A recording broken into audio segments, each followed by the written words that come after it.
of all, Alan Forrest, you've been linked with him in terms of a pre-contract agreement. Can you just bring us up to speed with what the situation is with that and if you are interested in him? Yeah, there's probably nothing to report from my perspective on that one. I think that's maybe something that, the work that we're doing in the background, looking at players, looking at pre-contracts. We've got a couple of players that are coming out of contract as well, and I certainly wouldn't welcome any manager speaking about, our players at this juncture.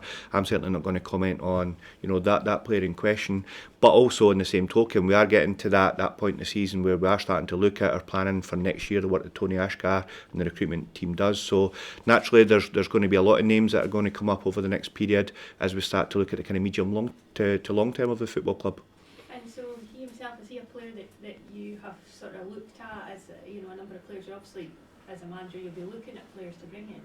I'm not entirely sure in terms of my position at this moment in time. Obviously we've had a really kind of heavy schedule of games. We go to that team on Wednesday night, so it's interesting the timing of this one.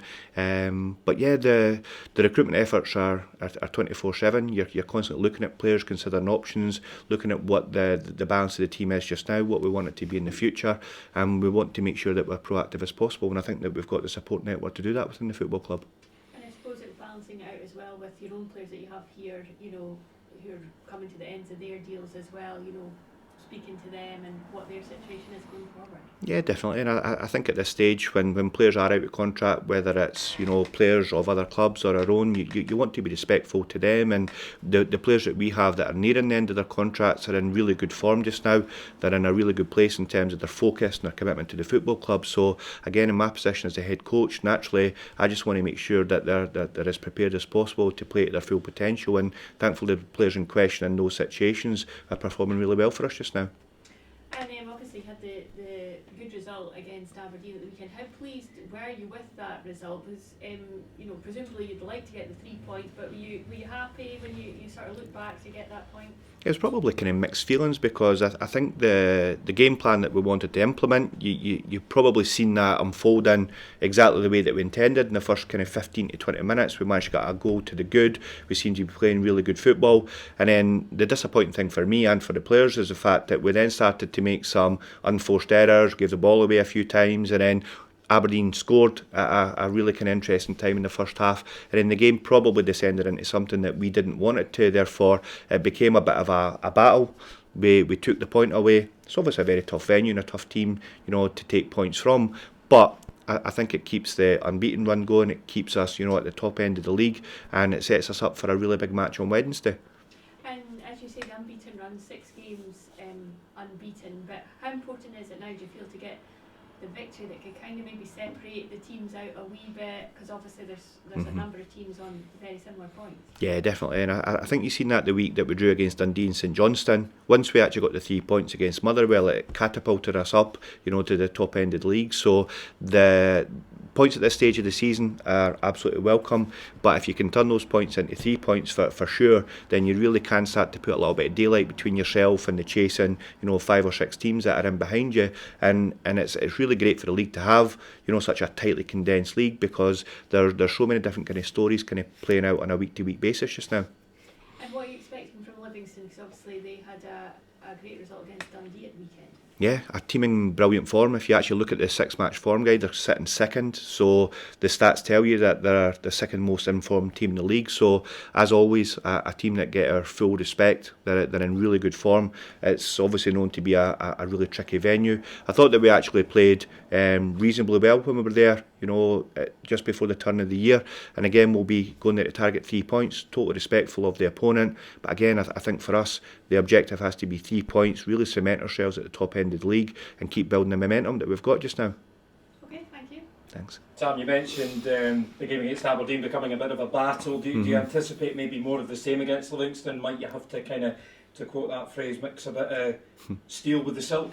Yeah, definitely, and I think that's a great thing about Livingston, is that they keep every opponent they face honest. They're a very energetic team. They've got good experience, well balanced, and whatever they've been doing recently has obviously worked in their favour, considering they are second in the kind of 6-match form guide. So we know we're in for a tough game, but we're feeling pretty positive about ourselves just now. I think from a defensive standpoint, we're looking pretty strong, pretty resilient, and I think the form of Mark McNulty, Tony Watt, Nicky Clark when he comes on and our attacking players, I think we could feel pretty optimistic about taking something for the game on Wednesday.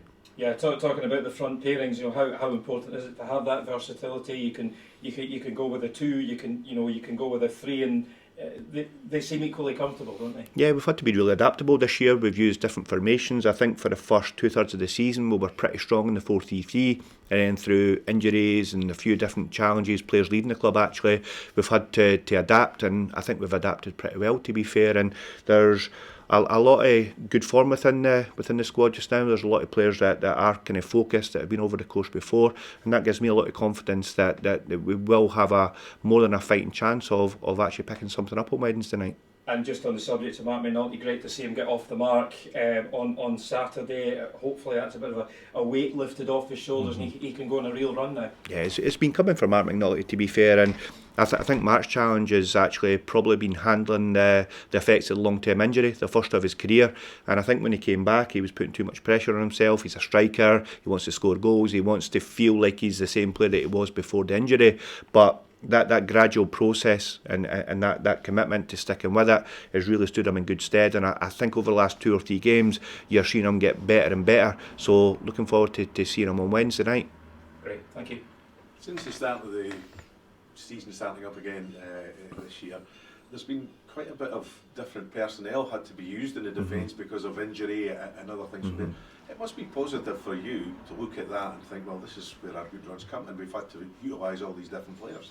Yeah, definitely, and I think one of the commitments that I made in the statements that I made internally is that I like a lean and versatile squad. And that versatility has definitely came to the fore in recent weeks. We've had players step into different roles. We've had, the emergency Ross Graham. We've had Callum Butcher playing different roles really, really strongly for the club. So I think for me, that keeps the team selection that little bit healthy as well. So I think your point is totally valid. I think we've got a lot of our big players in good form at a crucial stage of the season. And heading down to Livingston Wednesday night, as I say, it's one of these ones you really just have to keep the momentum going. Yeah, definitely, and they'll probably say the same. That they're a team that are on really good running form. We ourselves are as well. And again, I say this every week. I think it's really exciting for the league. It's very difficult to call, but I think the good thing from our perspective is that we're focused on our own objectives. Every team gets the same level of respect, whether they're doing well or not so well, and we always feel really kind of prepared and really positive going into whoever we face. And looking forward towards where the split is it pleasant to have basically no future fixtures with the old firm in that run-in towards where the split is, where everybody else around you does have? It's really interesting because there's certain stories and narratives that you'll start to kind of look at, but I think it can actually be dangerous at this stage of the season because there's certain unintended consequences when you actually look at that. For example, we drew against Rangers last week. Motherwell and Hibs have got results against both the Glasgow pair yesterday. So I think at this stage of the season, it's just purely about focusing on yourself, not reacting to the week to week in terms of the league positions, because that's going to change on a regular basis, and just make sure that you focus on the job in hand and handle your own business. And how difficult do you think it's going to be to get to that top 6 with this big pack that there is around yourself? Yeah, it's going to be very difficult, very challenging, but I also think it's very exciting. I mean, if we were offered this position at the start of the season, we would take it. Doubly would have taken it after the running form that we had in December. So that's the fact that the league is tightly compressed because everyone was beating everyone when we had that sticky spell. We're just delighted to be in the mix, sitting, really healthily in the league just now, but also knowing that we have to handle business on a consistent basis from here on in. Thank you very much. Good luck on Wednesday. Cheers. Thank you. Thanks, All good, guys. Cheers, Cheers, guys. Thank you. Good luck. Good to see you. All right. Thank you. Cheers. Take care. Team news. So we've got so Dylan Levitt's not as bad as Gene. Mate, sit down for us. Are we all right? I'm just kind of thinking I'm going to be, Dylan. This is my post here. Dylan Levitt's not as bad as first feared. So we're kind of assessing him on a daily basis just now. Too early to say when he will be back, but pleasantly surprised that he's had a bit of a kind of strong recovery. Adrian Sporler will be back in contention for Saturday, probably won't make Wednesday. And other than that, I think it's just Peter Pollitt and Max Biamu that are kind of medium to long-term injuries. Okay. All right, guys. Thank you. Right. Nice See you to later. take care. Cheers, All the guys. best. Thank you.